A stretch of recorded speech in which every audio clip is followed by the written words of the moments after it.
A billionaire's helicopter crashes in a remote Nigerian village. No signal, no engineers, and just 17 minutes before total system failure. Then, from the edge of the crowd, a woman steps forward. Her clothes are torn, her memory fractured. But she says 5 words that no one expects. "I can fix it, sir." What happened next would shatter prejudice, go viral around the world, and rewrite what we think we know about genius. This is the story of Amina Okoye, and what happens when the world finally listens to the woman it once ignored. Let's discover it together, right here on Life Moral Tales. We live in a world obsessed with credentials, degrees, resumes, and LinkedIn profiles. But what if true genius is hiding in the places we least expect? Amina Okoye didn't wear a lab coat. She wasn't invited to pitch nights or incubators. She was a former military engineer, battling PTSD and memory loss, sleeping near electric towers in the Nigerian countryside. And yet, when a high-tech helicopter failed with no help in sight, she stepped forward and calmly said, "I can fix it." That single moment challenged everything we assume about intelligence, success, and who we choose to trust. The bigger lesson? Talent isn't always visible. Genius doesn't always look the part. And sometimes, those the world discards are the ones best equipped to rebuild it. We need systems that don't just celebrate polished achievements, but actively seek out hidden brilliance. We need companies willing to ask, who have we missed? This story isn't just about a mechanical fix, it's about social repair. A reminder that the next big idea may come from a refugee, a veteran, a dropout, or a woman rebuilding broken tech in the shadows. The question is, will we notice before it's too late? If this story moved you, don't let it stop here. Right finger, hit like, comment your thoughts, and share this video with someone who needs to be seen. Speaking head, tell us, have you ever been overlooked because of how you looked or where you came from? We read every comment, and your voice matters. And don't forget to subscribe, because the next story could be about your moment of redemption, your breakthrough, or someone just like Amina who's changing the world quietly. Right arrow. Coming up next. She was a janitor by day, but her invention shook the medical industry. Trust us, you won't want to miss it. The desert sky over Bauchi was a burnt shade of orange as the sun began its descent, casting long shadows across the brittle grasslands. From high above, the stretch of rural Nigeria looked serene, even beautiful. But beauty can be deceiving, especially when your aircraft is about to fail. Inside the sleek Black Bell 429 helicopter, tech billionaire David Lennox was anything but calm. The digital dashboard in front of him was blinking red. Hydraulic pressure drop, tail rotor system. His pilot, pale and sweating, was muttering calculations under his breath. "We need to land, now." There was no time to argue. Within 60 seconds, the aircraft dropped elevation and skidded down onto a dried-out soccer field in the middle of a remote village. The ground groaned beneath the weight of global capital crashing into rural simplicity. Dust billowed, chickens scattered, the villagers came running. David stumbled out, coughing into his sleeve. His linen suit, once spotless, was streaked with sweat and grime. His security team rushed to secure the perimeter as dozens of curious eyes stared. Children pointed, elders kept their distance. And from the edge of the crowd she appeared. Tattered clothes, a stained headscarf, sandals held together with copper wire. To most, she looked like another beggar. Someone to avoid, someone the world had already forgotten. She walked slowly, cautiously, but her eyes were tracking the helicopter. "Sir," she said softly, barely above a whisper, "your tail rotor actuator is bleeding pressure." David spun around. "What?" She stepped forward, speaking carefully, deliberately, as though summoning memories from a fog. "You've got a double-line hydraulic failure. It's a design flaw in the Bell 429's auxiliary stabilizer. The pressure loop's bleeding past the thermal seal. It'll seize in under 30 minutes if you don't isolate it." He stared at her. His finger hovered near the radio transmitter. One of the guards stepped between them. "Back away from the aircraft." But she didn't flinch. She looked past them all, directly at the tail rotor, then back at David. "I can fix it." Before we go any further, comment where in the world you are watching from, and make sure to subscribe. because tomorrow's story is one you don't want to miss. David's brain struggled to connect what he was hearing with the woman in front of him. She looked wrong, poor, maybe delusional, definitely out of place. But her words? Those were the words of an aerospace mechanic, someone who knew the Bell systems intimately. How would you even know what model this is, he challenged. She didn't blink.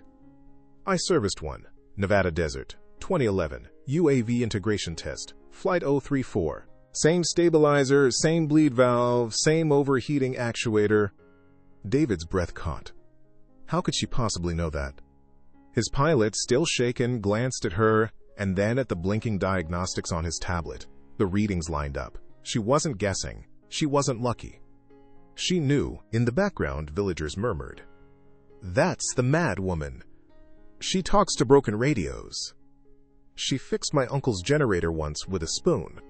David's phone had no signal. His satellite comms were dead. The nearest technician with this kind of knowledge was a 5-hour flight away. And yet, here stood a barefoot woman in a threadbare headscarf speaking the language of machines. Could he trust her? Would you? Because in the next 30 minutes, this man, a billionaire used to controlling entire industries, would have to choose between everything he thought he knew and the woman the world had discarded. And her name was Amina Okoye. To the children of the village, she was a ghost in daylight, someone who wandered the edges of the community but never fully stepped inside. Some said she slept near the old transmission tower. Others claimed they saw her talking to broken radios at dawn, but no one truly knew who she was, only fragments. Her name was Amina Okoye, or at least that's the name she remembered when the world around her was clear. Most days it wasn't. She kept to herself. A battered knapsack slung over one shoulder, filled with wires, stripped copper, bent tools, and a notebook covered in equations that didn't make sense to anyone else. Sometimes, she muttered in English. Sometimes, she barked phrases that sounded like military codes. Other times, she sat still for hours, staring at nothing, lips moving silently like she was recalling instructions from long ago. But when her mind was sharp, when the fog lifted, Amina became someone entirely different. Military medal, a past buried in silence. Years ago, she'd worn a different uniform. The pressed blues of the United States Air Force, embroidered with her name and the insignia of the 88th Aerospace Maintenance Squadron.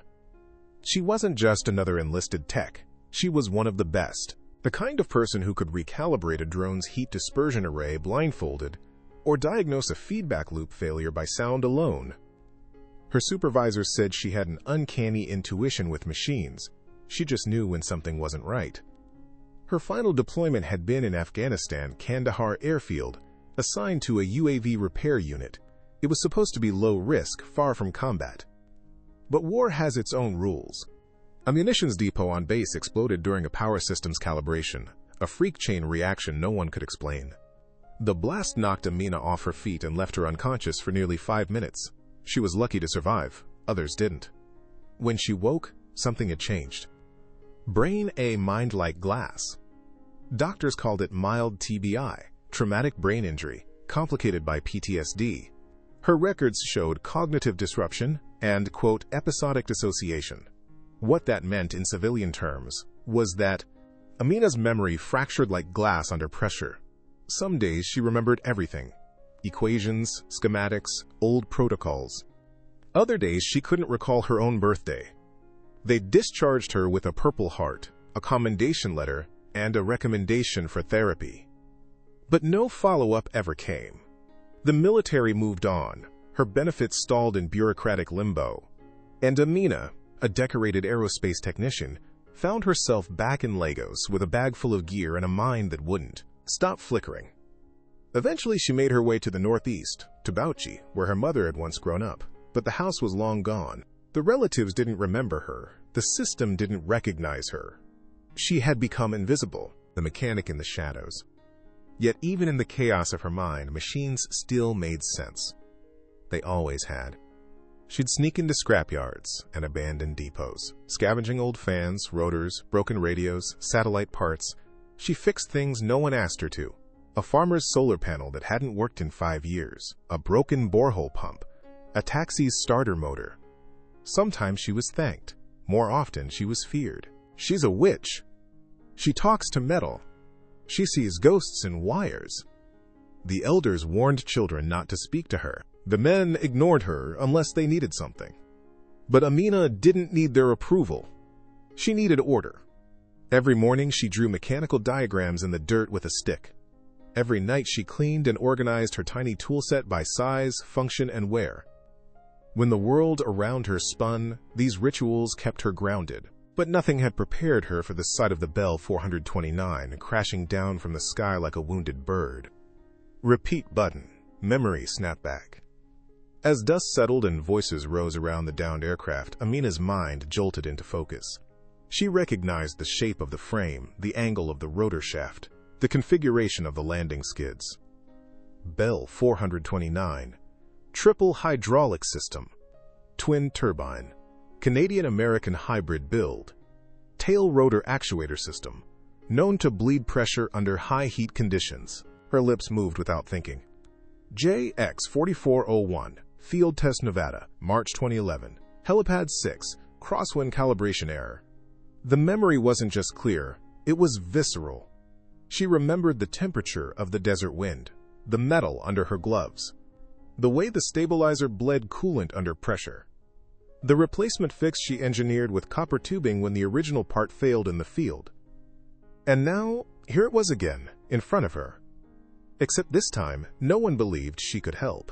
Palms up together, the step forward. She hadn't approached the crash site because she wanted attention. She approached because she saw the exact same problem she'd fixed more than a decade ago. She stepped toward the Billionaire because machines don't lie. And because maybe, just maybe, this was her chance to matter again. Even if he didn't remember her. Even if the world had forgotten. Even if she forgot herself sometimes. She knew this system. She could fix this machine. And maybe, in fixing it, she could begin to repair something else too. The warning light blinked faster now. What started as a soft yellow advisory had shifted to a pulsing red. The diagnostic screen mounted inside the cockpit displayed a critical alert in all caps. Hydraulic pressure loss, tail rotor actuator. Estimated failure, 26 minute. David Lennox didn't need to be a pilot to know this wasn't good. He glanced at his lead pilot, Jorge, whose face was pale and slick with sweat. "Is there anything you can do from here?" Jorge shook his head. "Without parts? Tools? In this environment?" He gestured to the surrounding dirt and brush. "It's a miracle we didn't crash on descent." David muttered a curse and stepped away from the cockpit. The heat was rising fast, both from the sun and the stress. His linen shirt clung to his back. His smartwatch buzzed with emails he couldn't answer, calls he couldn't make. No cell service, no satellite uplink, no backup. His entire world, once defined by convenience and control, was suddenly stripped to the bare elements. And now, a $9.6 million helicopter sat disabled in the middle of nowhere, leaking pressure by the second. The crowd grows. More villagers had gathered by now, some with curious eyes, others with suspicion. Children pointed at the foreign bird made of metal. A few older men whispered among themselves, glancing at David like he was the one who'd fallen from another world, which, in a way, he had. His security detail formed a loose perimeter, but it was mostly symbolic. They weren't armed. They weren't equipped for mechanical failure in a remote village. Their earpieces were silent. Time was running out. Then came the voice again. "The secondary loop is cracked. You've got fluid seeping into the actuator reservoir." David turned sharply. It was her again. The woman from before, the one everyone seemed to pretend didn't exist. Her clothes hung loose off her frame. She looked like she hadn't slept in a bed in years, but her eyes, sharp, focused, were locked on the tail section of the helicopter, like a surgeon studying a patient before an operation. He bristled. "I told you to step back." She didn't move. "I've seen this failure before," she continued. "The stabilizer's thermal shielding gets soft under prolonged sun exposure. Your bleed valves are mismatched. American retrofit on a Canadian frame. Bad pairing." David narrowed his eyes. "Who the hell are you?" For a moment she blinked, as if the question cut deeper than expected. Then she straightened her back and replied slowly. "Amina Okoye, aerospace technician, 88th Maintenance Wing, U.S. Air Force, retired. The air went still. Even his guards paused. Jorge turned from the cockpit, squinting toward her.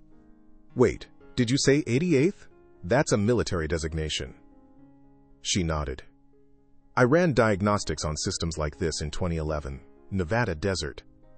Your actuator failure is identical. It's bleeding from the Y-seal. Warning, the fracture widens. David's eyes darted to the diagnostic screen. It now read, 23 MIN to system failure. Amina stepped forward again, gesturing carefully. Not at the guards, but at the helicopter's open panel.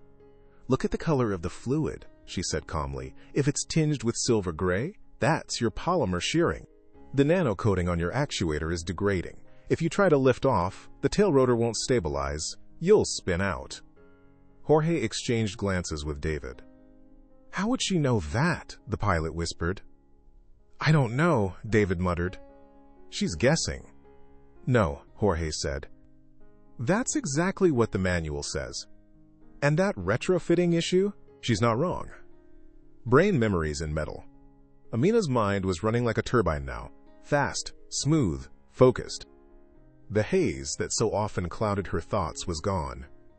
In its place, the old schematics, the heat differentials, the sound of whirring fans, and high-pressure seals. She remembered the first time she fixed this exact issue.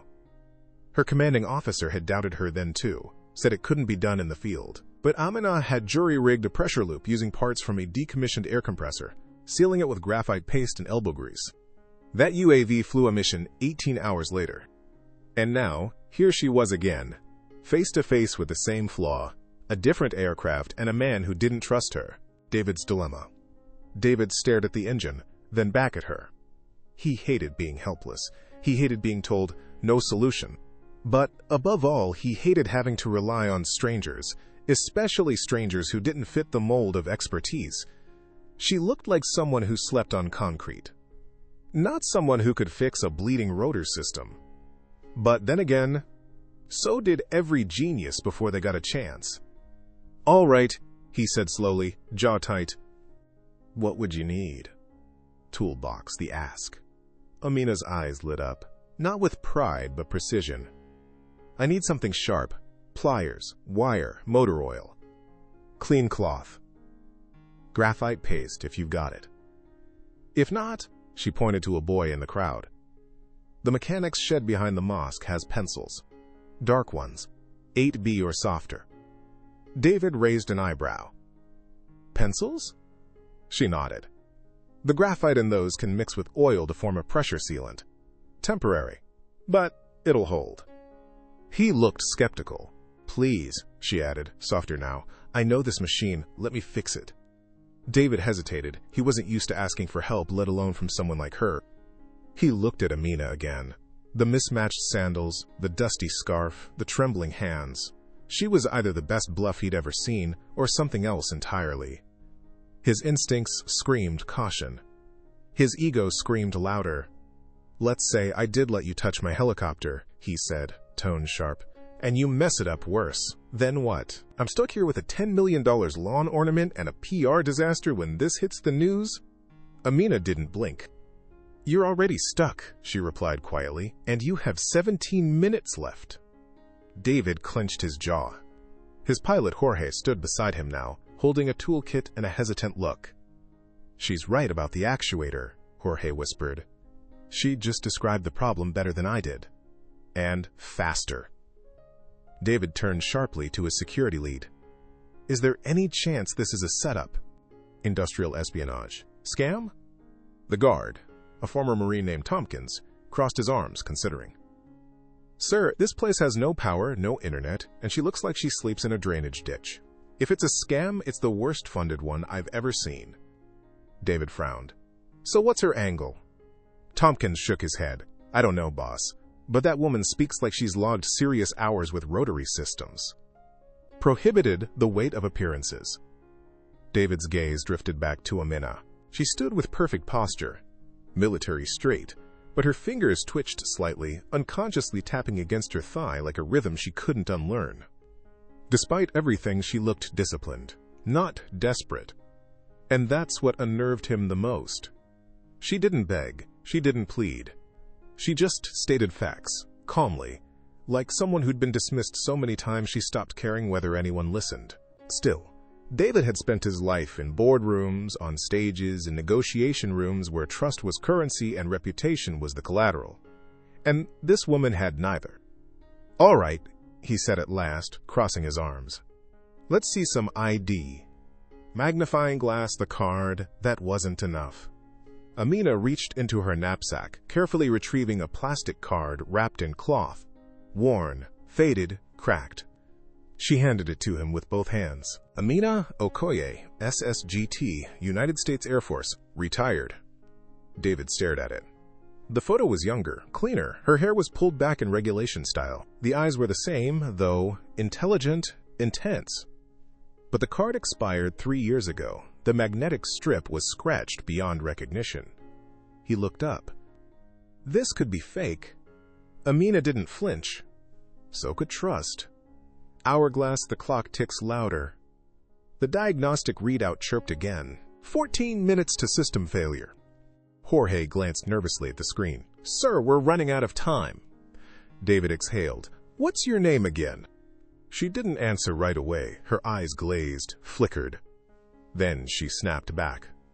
"Amina Okoye, SSGT, retired, 88th Wing, serial 391, E41, Kilo November." She recited it like a password she'd been forced to remember. David's jaw tightened. "I'm going to regret this," he muttered. Phone interruption, corporate concern. Just then, a new SUV screeched into the field. Out stepped a man in a crisp polo and khakis. Reynolds, an on-site liaison from the Nigerian energy company David had been visiting. He waved as he approached, flanked by 2 local security officers.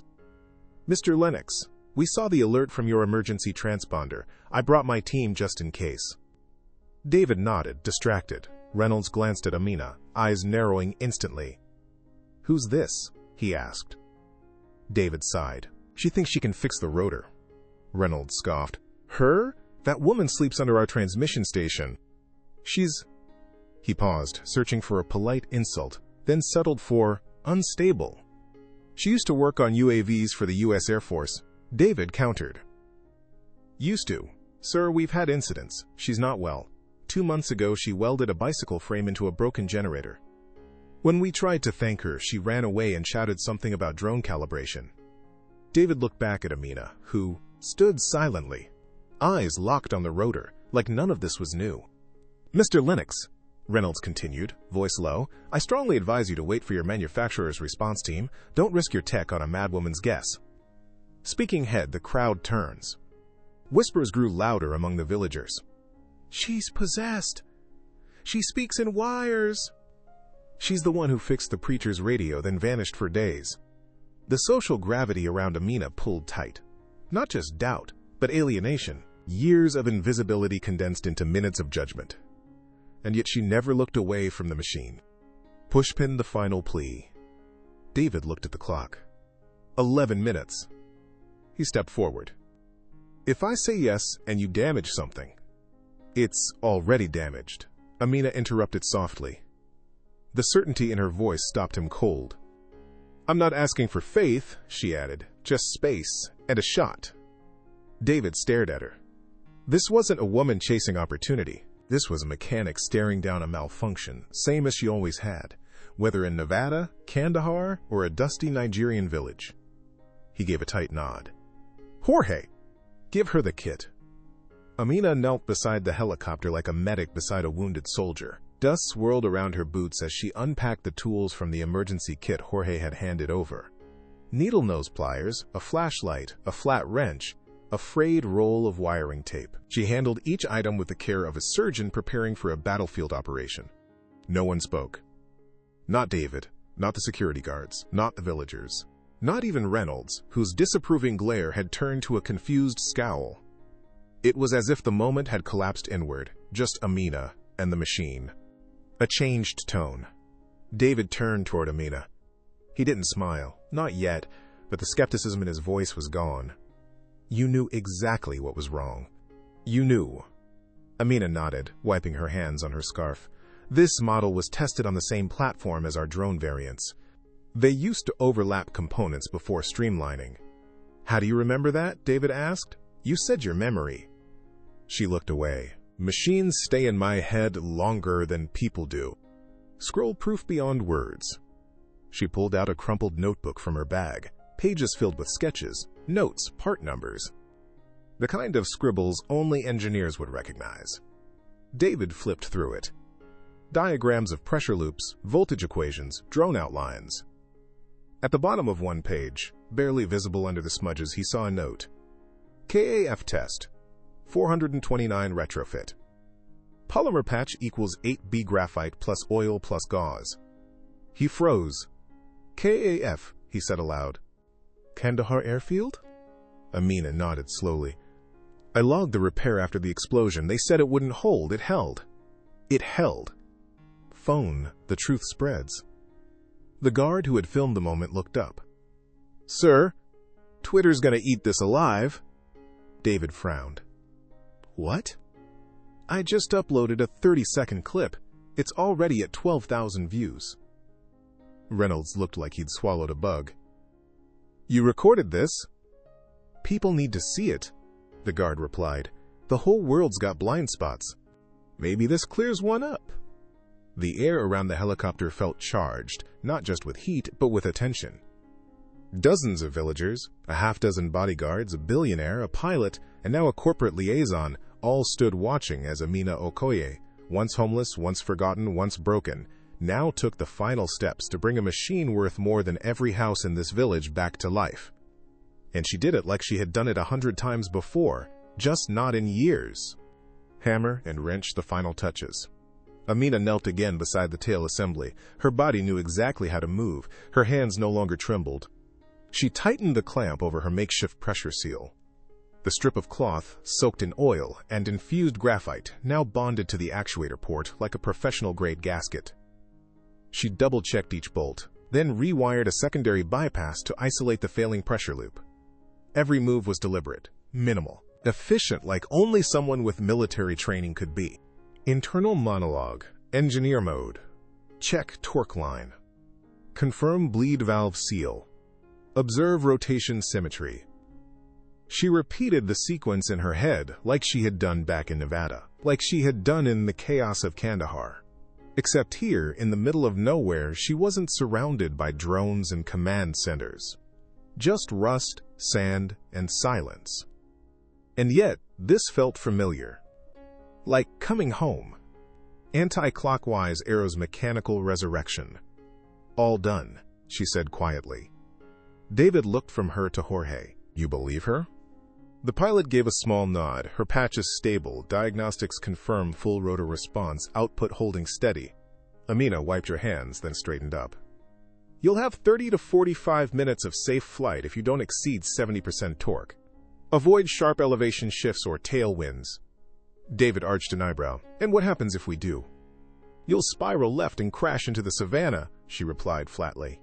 He blinked. Right. Noted. Person standing medium skin tone, the crowd transforms. The mood around them had shifted. The villagers who once whispered witch or crazy now stood taller, more curious than suspicious. Even Reynolds, who still looked like he had sand in his coffee, no longer objected. She talks like one of your engineers, he muttered to David. She is, David replied. Military metal, military echoes. Tompkins, the security lead, stepped forward and handed Amina a fresh bottle of water. Ma'am, he said, voice steady, respectful, were you really with the 88th Wing? She nodded once. I had a buddy stationed at Ramstein.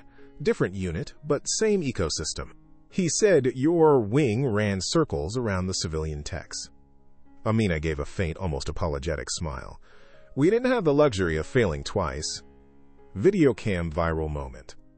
Meanwhile, the video of her work had exploded online. The footage showed a black woman in ragged clothes crouched over a $10 million aircraft, rebuilding a critical system with pencil graphite and oil, while a billionaire stood silently nearby. Headlines began forming before the rotors even finished warming up. desert mechanic fixes luxury helicopter with scrap.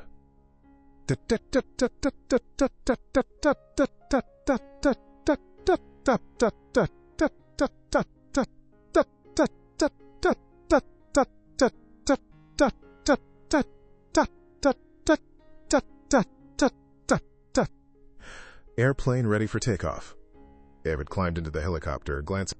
"You're not coming?" Amina shook her head. "My place is here. For now." Jorge started the engines. The rotors spun with perfect alignment. As the aircraft lifted off, dust swirled again. But this time it wasn't chaos. It was clarity. A woman who once lost everything had just stabilized a machine no one else could touch. And, more importantly, she'd done it with the world watching. The rotors sliced through the hot Nigerian air, each rotation a testament not only to engineering, but to something deeper: redemption.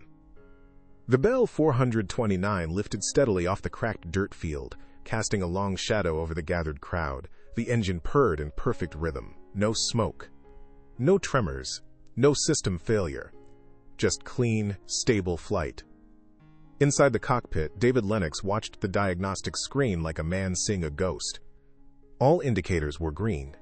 "Torque levels steady," Jorge reported. "Actuator holding. Output stabilized at 68%. He turned to David. "Whatever she did, it's working." Collision the unbelievable becomes real. Down below, villagers shielded their eyes, watching the black machine rise into the sky. Amina didn't look up. She stood where the skids had left the ground, her scarf fluttering slightly in the breeze. Her hands, still darkened with graphite and oil, hung at her sides. Calm, steady. In her eyes, no triumph, no ego, just the focused detachment of someone who'd done what needed to be done. And for once, she'd been allowed to. Airplane arrival inside the helicopter. A shift. David sat back in his seat, arms crossed. He didn't speak for a full minute. Then, "That woman, she saved our asses." Jorge nodded, and she did it with a pencil. David allowed himself a slight smile. A pencil, and the kind of knowledge we don't put on resumes anymore. He reached for his phone, still no signal. But the message he planned to send later was already writing itself. Globe on the ground, reverence. As the sound of the rotor faded into the distance, the villagers turned back toward Amina. For the first time in years they saw her. Not as the eccentric woman who mumbled to metal. Not as the ghost who wandered between machines. But as the person who had just done what no one else could. A small girl stepped forward, no older than 7, and offered her a flower. Amina blinked, then slowly accepted it, as if unsure how to respond to kindness. Movie camera, viral shockwave. By the time the helicopter reached its secondary landing site an hour later, Amina's name was trending worldwide. The short clip of her making the repair had reached over 3 million views. Tech bloggers, veterans groups, and aerospace engineers were debating in comment threads whether her patch could even be replicated. It didn't matter. She'd already done it. Office worker the conversation after landing. As the helicopter touched down near a small airstrip, a waiting car approached to pick up David for his investor meeting. But he didn't get in. Instead, he turned to Tompkins. "Get me everything you can on Amina Okoye." "Sir?" "Military records, deployment history, VA reports, whatever's available. And reach out to the Air Force if you have to." Tompkins hesitated. "What's the play here?" David's eyes narrowed. "She didn't just fix a machine. She exposed a flaw in our entire system. The way we evaluate worth. And I don't know about you, but I'm done pretending brilliance only wears suits." Hammer and wrench the machine and the maker. Back in the village, Amina returned to her spot near the transmission station. She sat cross-legged under the shade, pulled out her notebook, and, with hands still blackened from graphite, drew a new diagram. Not a helicopter this time. A cooling module. A miniature design she'd started sketching months ago, something she believed could cut energy waste in next-gen drones by 40%. No one had ever asked. No one had cared.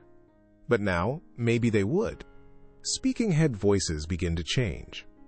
Later that evening, a group of younger villagers came to her with questions. Not about what she believed or where she slept, but how she knew what she knew. And for the first time in a long time, Amina didn't hesitate. She explained torque ratios and pressure seals, and why sometimes the best fix is the one no textbook would teach you. The children listened like she was telling a legend, and, in a way, she was. The beginning of return. When the sun dipped below the horizon and the village lights flickered on, Amina stood alone at the edge of the airfield, looking out over the same dirt that had nearly swallowed her whole. But now, something had shifted. The world had seen her, and even if it forgot tomorrow, today she had flown. 3 days later, in an office thousands of miles from that sun-baked field, David Lennox sat across from a woman he once dismissed. The contrast between this moment and their first encounter was startling. Amina's hair had been brushed back, her nails trimmed, her scarf clean. She wore a simple button-up shirt and trousers that fit nothing fancy but worlds away from the oil-stained layers of her past. But her posture hadn't changed. Still military straight, still quiet, still watching everything. Hot beverage, a meeting on equal terms. David poured her a glass of water and pushed a folder across the table. "I had my assistant verify your records," he said. Amina didn't reach for the folder. "I know who I am," she replied.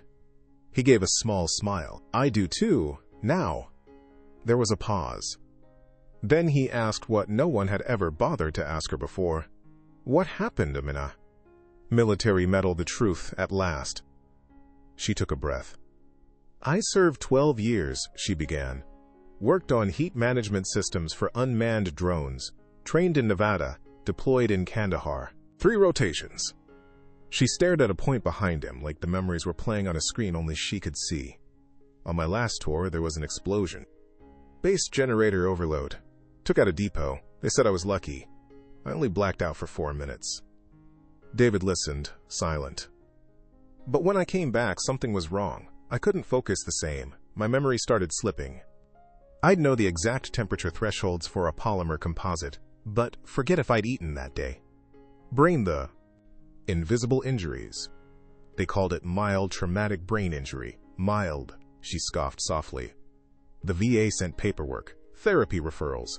None of it arrived on time. Then came the discharge. No pension, no follow-up, just a polite letter and a final paycheck that barely covered rent." She looked down. "I tried staying in the States. But without consistent work, no one would touch me. Too technical for civilian jobs, not stable, enough for contracting." "So you came back to Nigeria?" David asked. She nodded. "I thought maybe my mother's village would offer peace, a slower life. But they didn't remember me, or didn't want to. People avoid what they don't understand." The descent into silence. I started losing days. Woke up with blackened fingers and wires in my lap. Didn't remember what I was building. Sometimes it worked. Sometimes it sparked. She smiled faintly. "I once made a water pump from an old bicycle. It ran for 6 months. David leaned forward. "Why didn't you reach out? There are support networks. Groups." Amina tilted her head. "For who? Women engineers with memory issues? Black female veterans who fix rotors with pencil graphite?" He had no answer. "Satellite dish. A system that filters genius." She opened her notebook again, revealing pages David hadn't seen before. Clean diagrams of thermal loops, alternate fuel cell structures, sketches for drone wings shaped like falcon feathers. "These are incredible," he murmured. "They're fragments," she said. "Ideas I couldn't let go of. I don't know if they're viable." David frowned. "Do you know what your actuator patch did?" She raised an eyebrow. "It triggered a wave of engineers from MIT to Mumbai trying to replicate it. You solved a problem no one else has. In the field, with scraps." Repeat button from dismissal to dialogue. There was a long silence. Finally, David said, "You weren't the failure. The system was." Amina looked up sharply. He continued, voice quieter now. "We build billion-dollar tech firms on talent like yours, and then discard it the moment it doesn't wear suit or speak in headlines." "I wasn't looking for pity," she said firmly. "You're not getting it," he replied. "You're getting respect." Light bulb, a bigger idea. He gestured to the folder again. In here is a proposal, not just a job, a project. I want to build a different kind of research center, one that doesn't look at resumes first. Amina said nothing.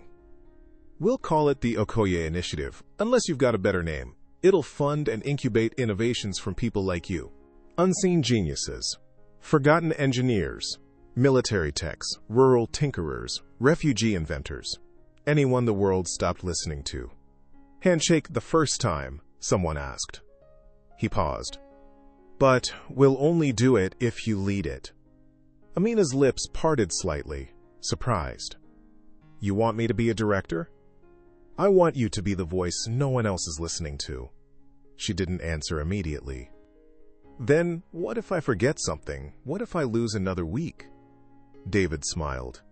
Then we'll build a team around you. That's what you do for talent. You don't throw it away, you support it. Military helmet, the uniform returns. Later that week, a package arrived at Amina's temporary lodging. Inside, a carefully cleaned military patch. Her old rank insignia. And a note, handwritten. You may have been discharged from service, but your mission isn't over. Welcome back, Sergeant. David. She stared at it for a long time. Then, slowly, she smiled. The headquarters of the Okoye Initiative looked nothing like a typical tech lab. There were no polished glass walls, no robotic arms behind bulletproof cases, no dress codes. Instead, the repurposed air hangar near Abuja buzzed with sound. Soldering irons crackling, low hums of prototype drones, whiteboards filled with sketches that bled over into walls, tables, floor. And in the center of it all stood Amina Okoye, no longer invisible, the center for the overlooked brilliant. The idea was simple. Find people the world had stopped listening to. Give them tools, resources, dignity. Then step back and let them prove what they could do. In its first year, the Okoye Initiative took in 2 ex-factory workers who developed a micro-hydraulic battery for wheelchairs, a teenage dropout who coded a low-bandwidth medical alert system, a blind repairman who invented a heat-sensitive drone stabilizer using sound feedback. Amina mentored them all, not from a pedestal, but from a stool in the back of the room, sleeves rolled up, fingers still smeared with graphite. Megaphone, a global ripple. The story of the pencil and the helicopter had become legend. It was taught in engineering schools, cited in conferences on innovation equity, dissected by think tanks asking, how many Aminas have we missed? A new term entered startup culture, Okoyed, meaning overlooked brilliance, revealed unexpectedly. David Lennox, once the face of Billy Tech, was now known for something deeper, creating space for those left behind. Amina's new mission. Though she still struggled with memory lapses, Amina had created systems to support herself. Audio logs she recorded each night, a digital sketchpad with alerts tied to symptoms, a small team trained to spot when her signals shifted. She turned her weakness into design input, creating adaptive workspaces for neurodivergent engineers and veterans with trauma. In her words, we don't erase the cracks. We reinforce around them. That's what strength really is. Policy shift. 3 things changed nationally within 2 years. The Department of Veterans Affairs revised its support model for tech-trained service members with cognitive injuries. Major firms launched second system pipelines, offering contracts to inventors without formal degrees or employment history. The Nigerian Ministry of Innovation began funding village-level maker programs inspired by Amina's grassroots repair. Letters from the margins. Amina began receiving handwritten letters. From a janitor in Florida who secretly built a mini wind turbine from old laptop fans. A Syrian refugee in Berlin who had redesigned cooling systems using trash and sand. A woman in rural India who wrote, I fix wires in my village. No one believed it mattered until I heard about you. Each one ended the same way. Thank you for making space for people like me. One quiet morning, Amina walked back to the field where the Bell 429 had once landed in panic. The kids who used to avoid her now ran toward her with questions. Miss Okoye, how do stabilizers work? Can I see the diagram again? Do all helicopters use torque seals?